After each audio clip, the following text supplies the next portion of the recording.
Hey everybody, my name's Stephen here with another video on my top 25 comic book movies of all time in release order. And here at number 5, it's 2002's Sam Raimi's Spider-Man.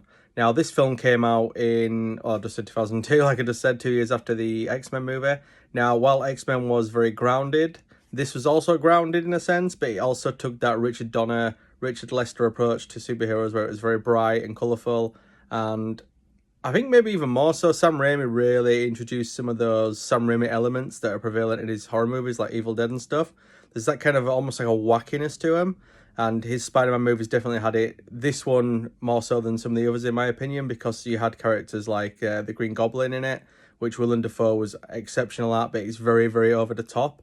And there's almost like a Power Rangers level performance in there, which that might sound awful, but I actually thought in Power Rangers, while the main actors themselves were not great leads, the villains were superb in that, and it's a very bright, over the top performance from Willem Dafoe, but in the best kind of ways, and very similar to Jack Nicholson as the Joker in the first Batman movie. He really delivered a great performance that will stand the test of time in that upper echelon of the greatest comic villains of all time. He's definitely in there. Tobey Maguire is great as Spider-Man and Peter Parker. He gets better as the films go on, in my opinion, because he probably gets more comfortable in the role, but he still is great here as well. The action in this film is great. I think some of the CGI still really holds up, but even better than some of the films today, you see, which is baffling for a film made, 23 years ago?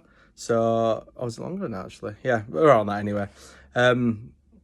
But yeah, exceptional movie, one of the best. Danny Elfman's score is fantastic. That there's that pure emotion in it with the Uncle Ben story as well. It's very much a Superman the movie type level film, but for Spider-Man. Now, I think that this isn't the best Spider-Man film, in my opinion. There's better Spider-Man films, and I was toying with this and one with the later films, which I'll probably talk about a little bit later, but didn't actually make my list, unfortunately. But I had to go with the original Spider-Man because this was such an impactful film. And unfortunately, I didn't see it at the cinema back in the day, which is shocking that I didn't go see it. But for some reason, I didn't.